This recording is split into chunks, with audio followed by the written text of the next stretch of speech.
What the hell, Brawl Stars? We were told we weren't getting power level 12, and we basically just did with Buffies.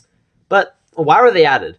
Well, it's because power creep is real, and it's been an issue plaguing Brawl Stars for the past few years. Each new brawler brings a new gimmick to the game, often more powerful and complicated than the previous ones. This has made it so most of the game's original brawlers have just completely fallen off. However, the devs had the bright idea to introduce Buffies to combat those issues. Buffies now allow the developers to rework abilities of old brawlers while allowing them to also be monetized. On paper, this is a great change, but after playing the update, it just doesn't feel like one. Buffies are overpowered. In my opinion, way more so than hypercharges. Buffies allow you to enhance your gadgets, star powers, and the already strong hypercharges. I personally really like hypercharges, but they do not need this much of a buff, or any. Besides, even the developers had admitted hypercharges were too strong before nerfing every single one of them. So this, at least to me, kind of feels like a slap in the face. But back in September of 2023, when hypercharges were added to Brawl Stars, they were also universally hated. They may have been a really cool and fun feature, but until your main got a hypercharge, they were basically unplayable in high ranks. I personally believe this is what's going to happen with Buffies. They're going to start out broken, but as more and more brawlers get them, they won't feel as strong.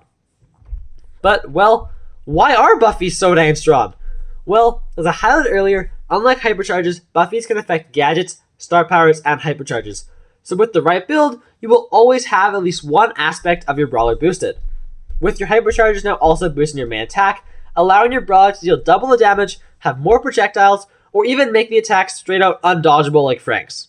And that's not all, because hypercharge Buffies will also increase the duration of your hypercharge from 8 to 10 seconds. This might not sound like a lot, but that's an increase of 25%, which is a massive buff. Buffies are also insanely expensive.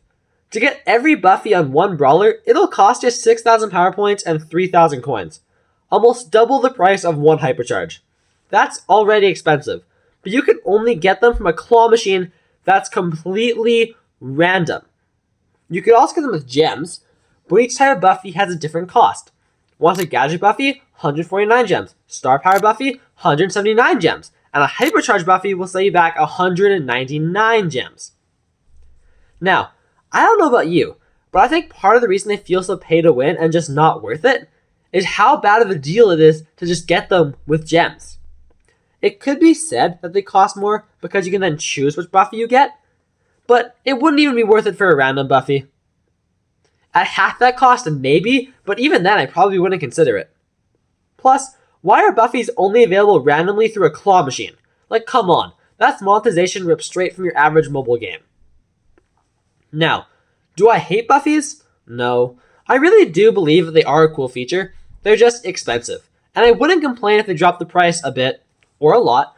Luckily, the Brawl Pass is getting buffed, so that should help a bit. Sure, the balancing does feel atrocious right now, but I think that like hypercharges, they will eventually sell themselves out. Are we in for a rough couple of months? Yes, we definitely are, but I know for a fact that once your main gets a Buffy, you'll shut up and love the feature. And who knows, maybe they'll use Buffies as an excuse to finally rework Edgar. But for the love of God, remove the claw machine!